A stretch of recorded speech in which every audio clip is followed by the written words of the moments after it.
საქართველოში საერთაშორისო სავალუტო ფონდის მისიამ, რომელიც ქვეყნის ეკონომიკურ მდგომარეობას და მომავალ პერსპექტივებს აფასებდა, მუშაობა სულ ცოტა ხნის წინ დაასრულა. რამდენიმე კვირის განმავლობაში ფონდის წარმომადგენლები მთავრობის, ეროვნული ბანკისა და კერძო სექტორის წარმომადგენლებს შეხვდნენ და სწორედ ამ შეხვედრების საფუძველზე გამოიკვეთა ძირითადი გზავნილები. ფონდის კონსულტაციების მისიის დასკვნით განაცხადში ნათქვამია, რომ ქვეყნის ეკონომიკა მდგრადია, თუმცა გლობალური რისკები განსაკუთრებით ახლო აღმოსავლეთში მიმდინარე პროცესების ფონზე მნიშვნელოვნად არის გაზრდილი. სავალუტო ფონდი პირდაპირ მიუთითებს, რომ მიუხედავად მაღალი ეკონომიკური ზრდისა, ინფლაციური წნეხი, საგარეო შოკები და გეოპოლიტიკური გაურკვევლობა საქართველოსთვის ერთ-ერთ მთავარ გამოწვევად რჩება. უფრო კონკრეტულად, რა შეფასებები გაკეთდა ვიზიტის ფარგლებში, როგორ აფასებს ფონდი ქვეყნის მაკროეკონომიკურ მდგომარეობას, როგორია ქვეყნის ფულად საკრედიტო პოლიტიკა და რა რისკებს უნდა ელოდოს საქართველო, თემებზე ვრცლად ვისაუბრებთ ჩვენ სტუმართან საერთაშორისო სავალუტო ფონდის საქართველოს წარმომადგენლობის ხელმძღვანელთან ენდრიუ ჯუველი იმყოფება ბიზნეს პარტნიორის სტუდიაში. მოგესალმებით ბატონო ენდრიუ, ძალიან დიდი მადლობა თქვენი დროისთვის. It's a pleasure to be here. Thanks for inviting me. როგორც აღნიშნეთ, სულ რამდენიმე დღის წინ დაასრულა IMF-ის მისიამ საქართველოში მუშაობა. საინტერესოა პირველ რიგში ვისაუბროთ, რა იყო ძირითადი მიგნებები, როგორ შეფასდა საქართველოს მაკროეკონომიკური მდგომარეობა იმ ფონზე, როდესაც ახლო აღმოსავლეთში ვიცით, რამდენად რთულია ვითარება, გეოპოლიტიკური შოკები და გავლენები არის ასევე გამძაფრებული. ამ მოცემულობაში, ამ რეალობაში რამდენად მდგრადი აღმოჩნდა ჩვენი ქვეყანა?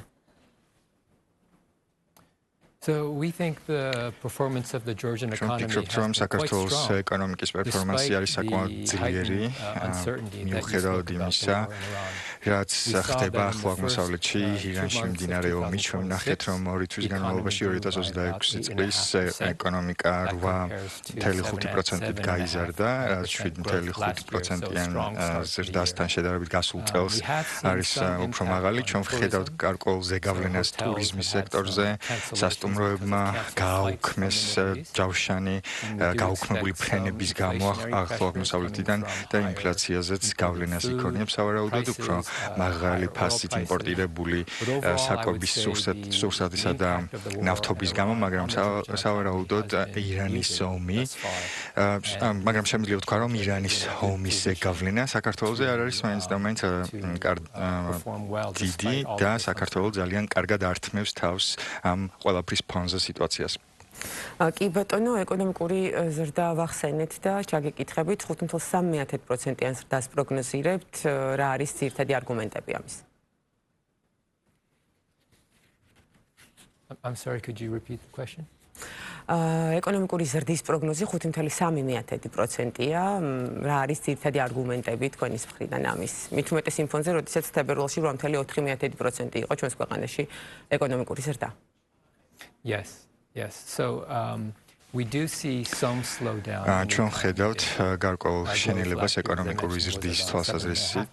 7.5% იყო გასულ წელს ზრდა და 5.3%-მდე მიგრირებს, რაც საკმაოდ მაღალია.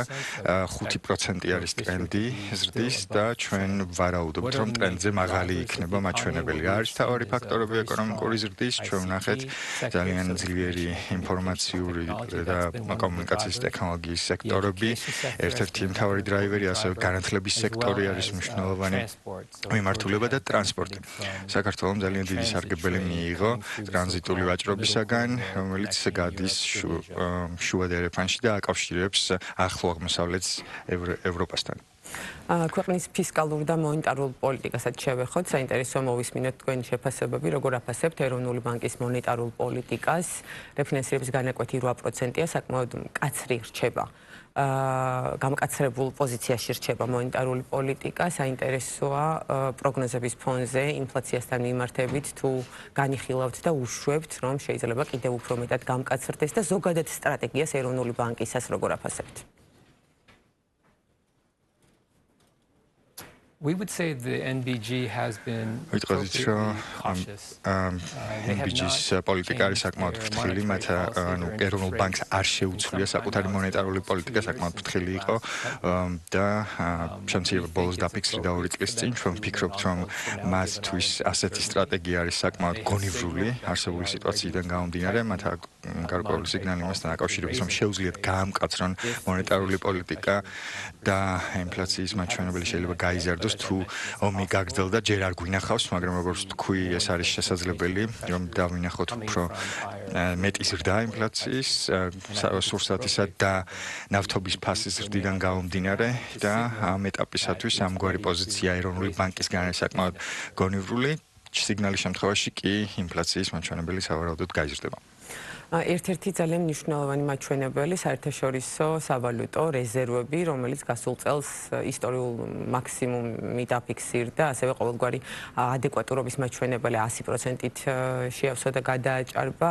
ამ ნაწილში როგორია თქვენი შეფასება და დაგროვების პოლიტიკას, ვთქვათ, რას უწინასწარმეტყველებთ ამ ეტაპისთვის?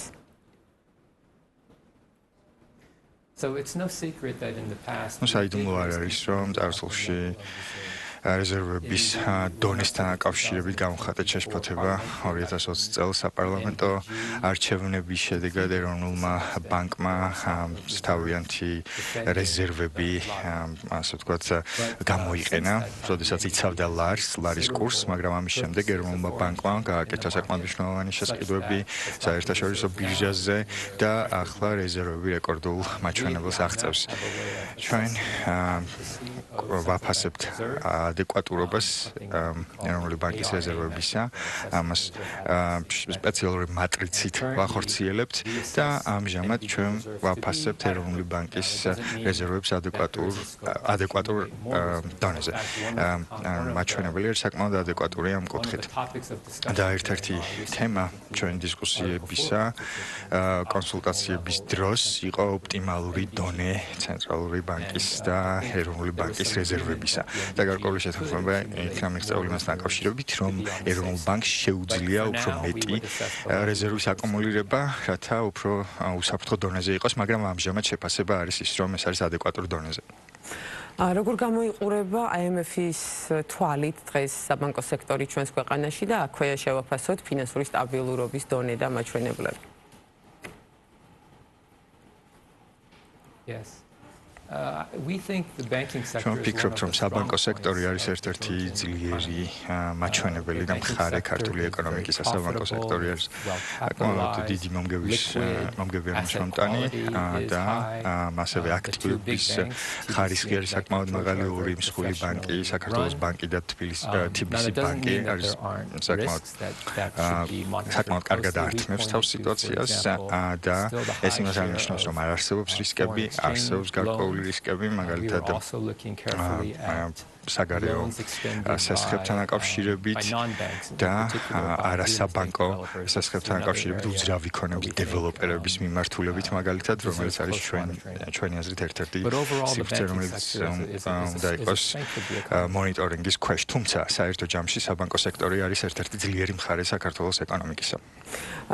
ქვეყნის ეკონომიკაში მთავარ გამოწვევად რას დაასახელებდით ამ დროისთვის, აიდენტიფიცირება რომ მოვახდინოთ ახლა ყველაზე სუსტი მიმართულება რა შეიძლება აღმოჩნდეს?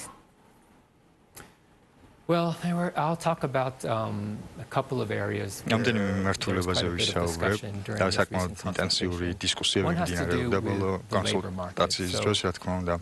ამუშავო ბაზარი არის ერთ-ერთი მიმართულება, მიუხედავად იმისა, რომ საქართველოში გამოცდილების კუთხით გაიზარდა გაუმჯობესდა სიტუაცია და უმუშევრობის მაჩვენებელი არის კვლავ საკმაოდ მაღალი.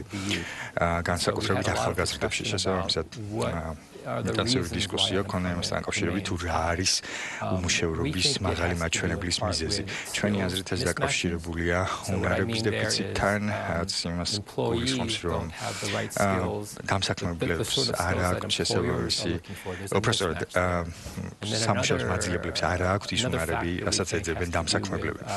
კიდევ ერთი მიზეზი არის დამახალისებელი ფაქტორები სამუშაოსთან დაკავშირებით, მაგალითად თუ იღებთ სამთავრობო ბენეფიტებს, სამთავრობო სარგებლოს, არ გსურთ, რომ დაბალი ანაზღაურების სამსახურში დაიწყოთ მუშაობა. ეს დაკავშირებულია მაღალი დონის უმუშევრობასთან და ეს არის ის გამოწვევა, რაც უნდა მოაგვაროს მთავრობამ. კიდევ ერთი გამოწვევა, რომელზეც საკმაოდ ბევრს ვსაუბრობთ, არის ურთიერთკავშირი, აქაც გულისხმობთ, რომ ეს უკავშირდება კვლავ შუა დერეფნის კონცეფციას და იმას, თუ როგორ მიიღო საქართველოს სარგებელი ტრანზიტული ვაჭრობისაგან ევროპიდან აზიაში და პირიქით, რაც გადის საქართველოში, თუმცა მაინც მაინც არსებობს ძალიან ბევრი დაბრკოლება შუა დერეფანში, რაც უნდა მოგვარდეს, ეს არის ინვესტიციები, გზების მშენებლობაში, გზატკეცილები, რკინიგზა, პორტის გაფართოება, ყველა ეს საკითხი საჭიროებს შესაბამის ყურადღებას იმისათვის, რომ ტრანზიტული ვაჭრობა გაუმჯობესდეს საქართველოში.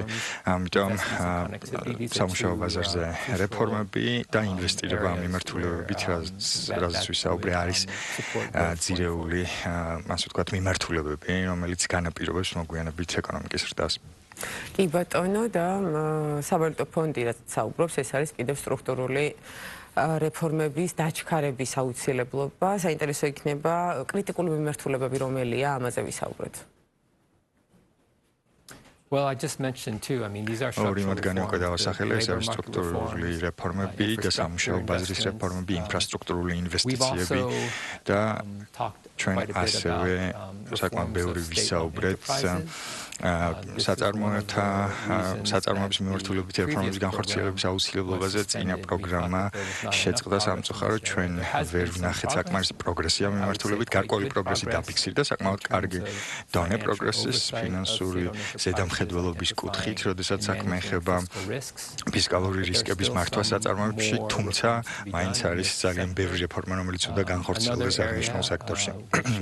და კიდევ ერთი მიმართულება, რომელზეც ჩვენ ვისაუბრეთ, უკავშირდება ეროვნული ბანკის მმართველობის გაუმჯობესებას. ეს არის კიდევ ერთი მიზეზი, რის გამოც წინა პროგრამა შეწყდა.